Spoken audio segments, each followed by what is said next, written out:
What's up, everyone? Today what we're going to do is short stories.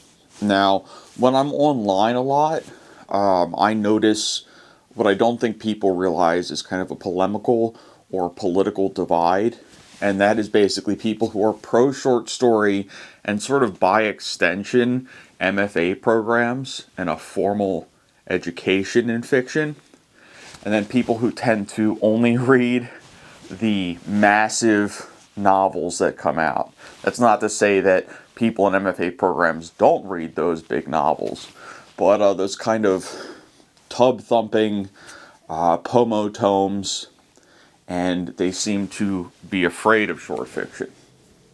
What I want to do is start by saying I wish kind of that I had gone to school for an MFA, but I didn't.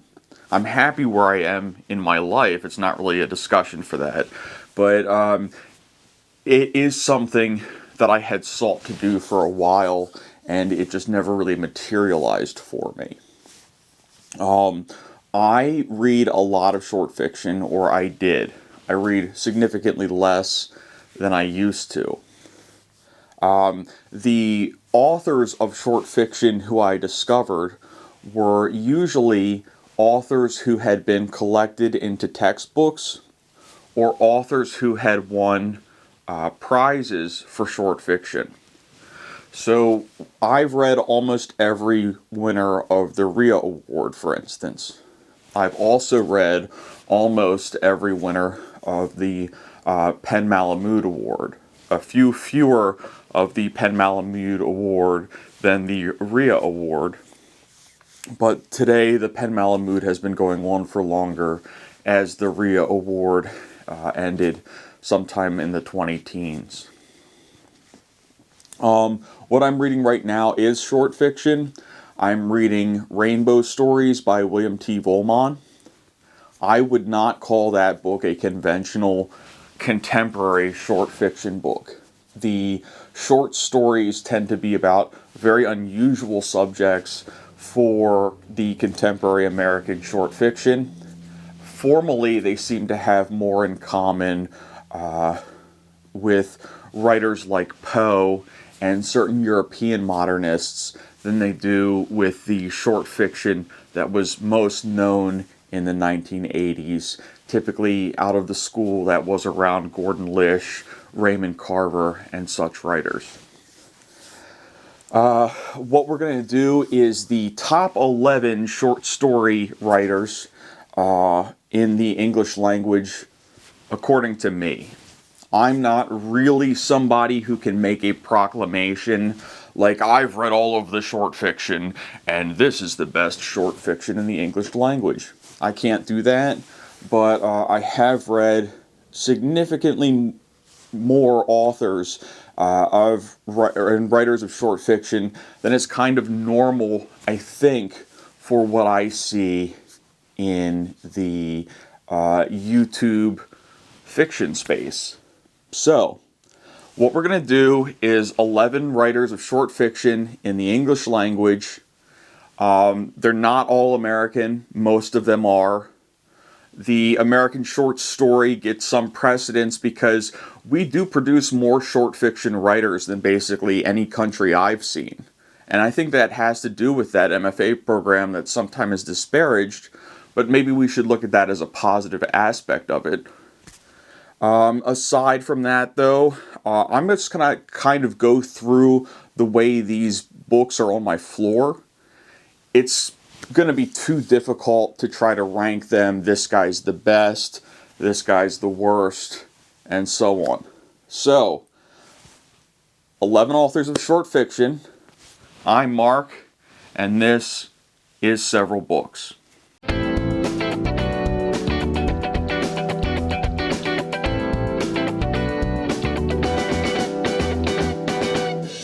So, typically, when I'm doing short fiction or when I'm doing the presentations of books, what I try to do is set things up chronologically. There are a few writers here who are Their career began noticeably sooner than others, but it is difficult because many of them were writing around the 80s, 70s, 90s. What we'll do is we'll start with Paul Bowles. This is the copy of The Stories of Paul Bowles. This is the only short fiction book I've read of Bowles. This is a large collection. I think it's got like 70 stories in it. I've read all of Paul Bowles' novels and his autobiography. So I'm a very big Paul Bowles fan. What is there to say about Paul Bowles? So I don't really know where to start with how to describe Paul Bowles' fiction. He's writing kind of in the post-Hemingwayan epoch, or the same era of writing as Hemingway. He sits kind of before the beatniks. And he did have many things in common with the beatniks. What he did was he traveled from New York to Europe to write with the writers of that era. And he met Gertrude Stein. And Gertrude Stein advised him to write in Morocco. And so he did. He went to Tangier, Morocco, and wrote of a land that no longer exists. Today, Morocco is much different. Tangier at the time was called an international zone. It's where William Burroughs gets the name Interzone. And it was much more Europeanized. The short fiction of Paul Bowles, aside from being maybe slightly more ornate than we're used to for what's written today, it tends to be very cruel. The writer of the introduction of this book was Robert Stone. I do have a video on Robert Stone specifically, but Paul Bowles is probably the biggest influence on Robert Stone that there is. He tends to be cruel to his protagonists. People always lose at the end of Paul Bowles, and the stories are pretty depressing. Other than that, though, the writing is pitch perfect. We see things that are very exotic to our eyes still, and they're just great stories. So, for our first author, Paul Bowles, he is a winner of the Rhea Award, but he did not win a Pen Malamud Award. He's a great writer. He's been recommended by Francine Prose's How to Read Like a Writer. So that's another place you could go to find out about Bowles. But in general, just he's worth reading. The next writer I'm going to talk about, who is probably a little earlier than some of our other writers, is Grace Paley. I believe she was writing in like the 50s and 60s. The collected stories of Grace Paley I talked about in my most recent video before this one. I love this collection. Grace Paley for me is every bit as good a writer as someone like Bernard Malamud or Flannery O'Connor. She won the Rhea Award. She was one of the earlier winners of the award. She did not win a Pen Malamud Award to my knowledge. It's possible she did, and I just didn't see that. But the collected stories of Grace Paley is a great collection of realist fiction. She's a stylist. You will see constructions in here that are novel. Her writing has kind of a punchy feel to it, and she's just very, very interesting. So, another of my best short fiction writers and writers to read is Grace Paley. The next short fiction writer that I want to talk about is Brice Pancake.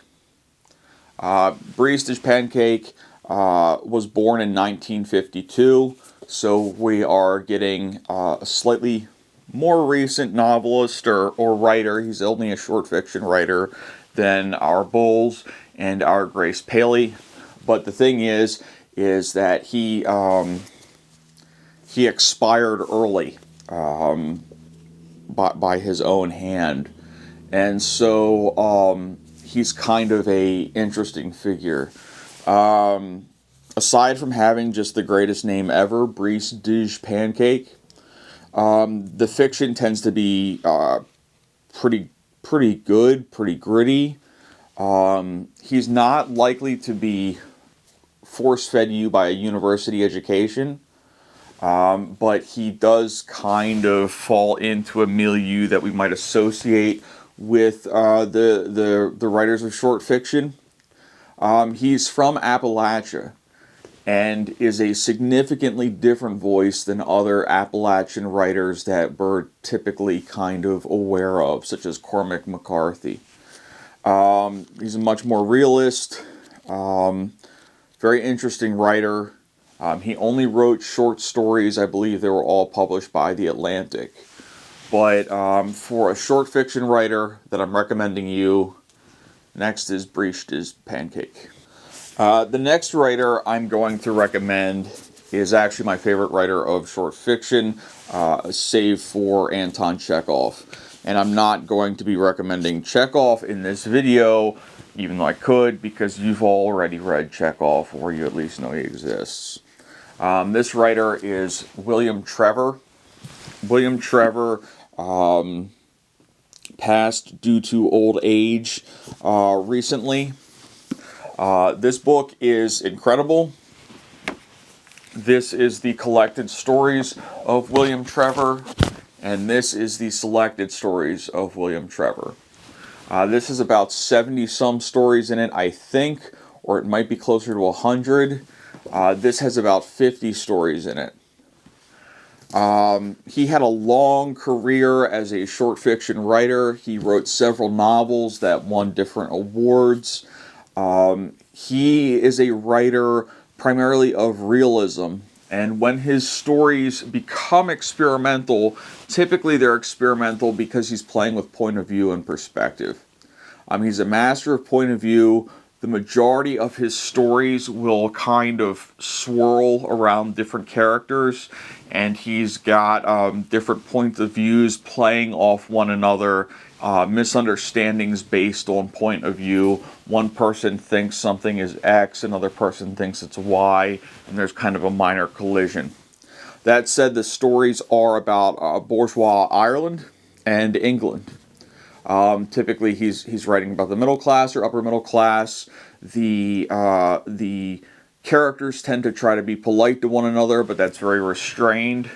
There is humor because of misunderstandings, but there's also humor due to grittier elements.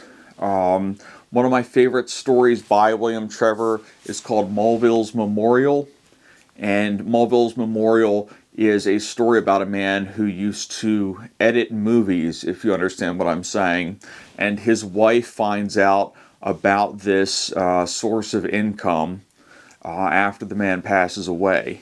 The story is very funny, but also very sad. William Trevor. If there's a single writer from this group of writers that I can recommend, and that I say I wish more people read, it would be William Trevor. The next writer we're going to look at, and this is where I'm not sure if I've got this in exact chronological order or not, is Tony Cade Bambara. This is Gorilla My Love. Gorilla My Love is a great collection of short fiction. It's basically poor black people are the main characters of the stories. The thing that makes this collection stand out so much is the voice. Tony Cade Bambara is a master of voice, and each story in this collection has a distinct narrator with a distinct voice, whether it be the voice of a child, an old person, somebody having a political realization later in life. There are any number of different unique voices. So, a book that I would recommend to everybody who is interested in the short story, Tony K. Bambara's Gorilla My Love. Where we'll go next is Amy Hempel. This collection, I believe, was printed in late 2000s, like 2010 or something like that. But she was writing mostly in the 80s, and for that reason, I thought, okay, we'll read her. We'll read her next. Amy Hempel is a writer in the Gordon Lishian school, the minimalist style of a Raymond Carver, for instance. What makes her unique is that she tends not to name any of her characters. She wrote almost exclusively short fiction. There is a piece of fiction in here that I believe is about 100 pages, like novella length, 120 pages. That story also does not have names. The short stories border on flash fiction. So with William Trevor, we get everything from almost novel-length stories to just very short stuff. With Amy Hempel, we're getting stuff more in the 5 to 10 page range, maybe a little longer than that. But again, not necessarily in-your-face experimental in the same sense as satirists who now, today, tend to be our more experimental writers. These are quieter, sadder stories where they're experimental around concepts such as identity, name, so on and so forth. Amy Hempel is definitely worth reading. So I'm going to jump to Dennis Johnson next. There is no rhyme or reason. It's just essentially the older of the writers have already been covered. This is Jesus' Son. Dennis Johnson is not known specifically as a writer of short fiction in the sense that he wrote so many collections, but Jesus' Son is apparently extremely popular in MFA programs. I'm not surprised to hear that. At the same time, I tend not to encounter people online or in my life when I do encounter readers who are aware of Dennis Johnson if they weren't shown him in a university education. The stories tend to be structured off of Isaac Babel type stories, little bizarre occurrences that will make you wonder, For Dennis Johnson, they tend to have an element of magic as well. The story collection is named after a Velvet Underground song. This is a great collection. It's very short, so you're really only hurting yourself by not spending the couple of hours or the day to read through it. I promise you that once you get started, you're going to say, oh, you know what? This is not a big deal for me to read. I don't need to read one story a day and put them off. I can just sit down and read half of them, have a cup of coffee, and read the other half. So, Jesus' Son by Dennis Johnson. The next writer I want to talk about is Andre Dubus. Andre Dubus is a predominantly writer of short fiction. He's passed away now. He wrote one novel I haven't read. I had a teacher in college who said that the short stories are just incredible. He did win both a RIA Award and a Pen Malamud Award, but the novel is not as good as his short fiction. He does have a son, or did have a son, Andre Dubus III, who wrote a book called House of Sand and Fog. The thing about Andre Dubus that is unique is he tends to, he's a maximalist. He's a realist maximalist. You see these very long paragraphs, lots and lots of long paragraphs. Sentences tend to be a little longer than normal, but not in a Faulkner-like way. They tend to be restrained at the same time, something more like between Hemingway and Henry James between the two. Andre Dubus is a great writer. He wrote a lot of short stories from the perspective of women. So if you're wondering about a man who got his reputation writing women. And I'm not saying that I'm not in a position where I can say a man wrote women well, in the sense that I'm not a woman, and I don't ask women often, hey, who's a man who writes women well? That's just not a question I've had come up recently. But Andre Dubus's reputation is built around his women characters. So it's worth checking out if that's something curious for you. Otherwise, stylistically, he is unusual and very much worth reading. So Andre Dubus is a writer you should read. The next short fiction writer we're going to say that's super important, or you should read, is also another winner of the Rhea Award and the Pen Malamud Award, and that is Stuart Dybek. I only have 3 of his stories in like a physical form. I've read 2 other collections on my Kindle. I don't know if he wrote another collection after Paper Lantern and Ecstatic Cahoots. Ecstatic Cahoots is great. That's the one of that group that I would recommend. But I have read 5 collections of his short fiction. These 2 are probably what I would recommend most. I would say you should read both The Coast of Chicago and I Sailed with Magellan. If you don't have the opportunity to read both, read I Sailed with Magellan. After that, probably Ecstatic Cahoots is the best. Then Paper Lantern and Other Stories, and Childhood and Other Neighborhoods. Stuart Dybek is great. One thing that I realized is I didn't mention that a numerous number. One thing that I did not realize is that I did not mention many of these writers have religious inclinations, and I probably should have said something like that.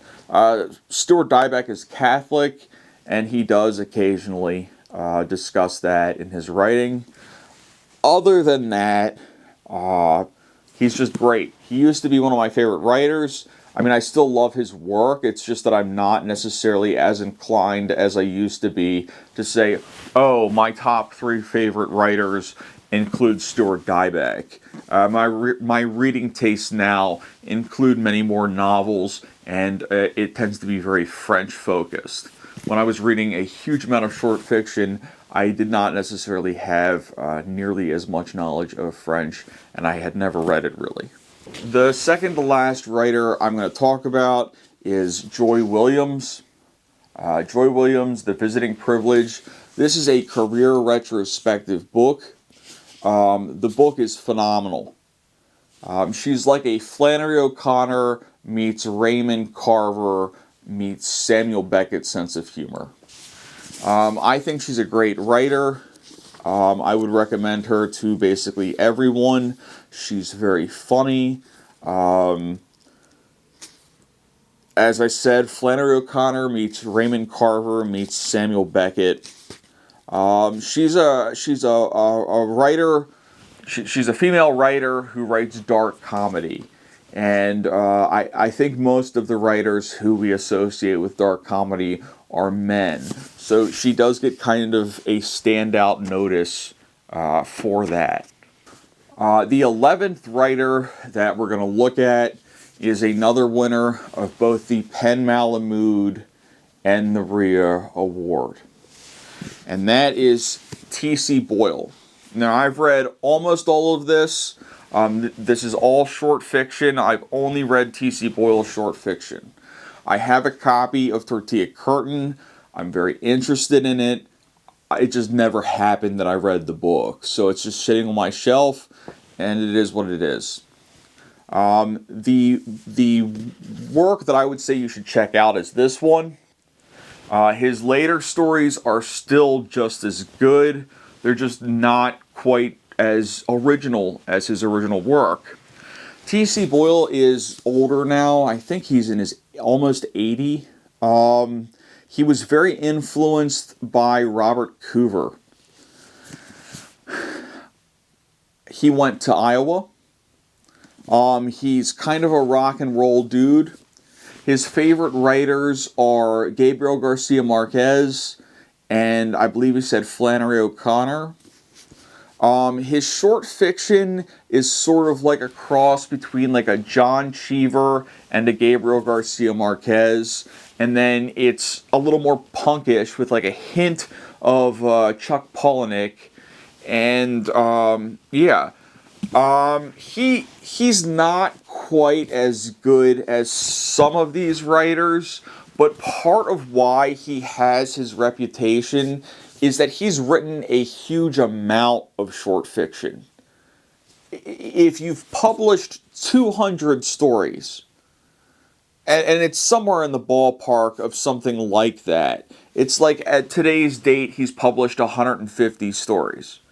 So if you've published 150 stories, and basically all of these stories are good, there's nothing really that you've written off and it's a half a page note and you're resting on your laurels and somebody published it for you because they figured it would make you feel good and you'd get you out of your funk and you're really a super talented writer. All of these books are solid short fiction. The other thing, too, is that T.C. Boyle has a pretty broad fan base. There's a recording of Stephen Colbert reading one of his short fictions. I'm not sure what else to say. In his early stuff, he's gotten into that magical realism. When we get into his later stuff, like Wild Child, this is the story of, I think he was French, a young boy who was found in the woods, couldn't speak, had been raised literally by wolves around the turn of the 19th, 20th century. So he does get more into nonfiction or, the nonfiction story, the nonfiction novel type stuff. He is known mostly today, I think, for his novels, unfortunately, because his short fiction has been recognized all over the place as meriting attention. He might not be the best short fiction you've ever read, but there's so much of it, and none of it's really bad. There's stuff that's maybe not quite as good as other stuff, but basically none of it is bad. So that's T.C. Boyle. I wish I saw more people talk about him online. He certainly isn't unknown, but I think people are only shooting themselves in the foot not to read T.C. Boyle. Alright guys, so kind of ran this video off for the most part quickly on a Saturday morning. I hope it's been interesting for you. Short fiction is definitely worth reading. It's a shame that people don't read writers just for their short fiction, or the list of short fiction writers is so heavily curated, whereas like people will have read Raymond Carver and Flannery O'Connor and that's it, because those are the best. Or you include Alice Munro there, and after all of the news that's happened with Alice Munro, people don't really read short fiction anymore because they don't want to read Alice Munro. There are a lot of great short fiction writers, and yeah, I hope you guys check somebody out. Thanks for everything, and yeah, several books out. Bye-bye.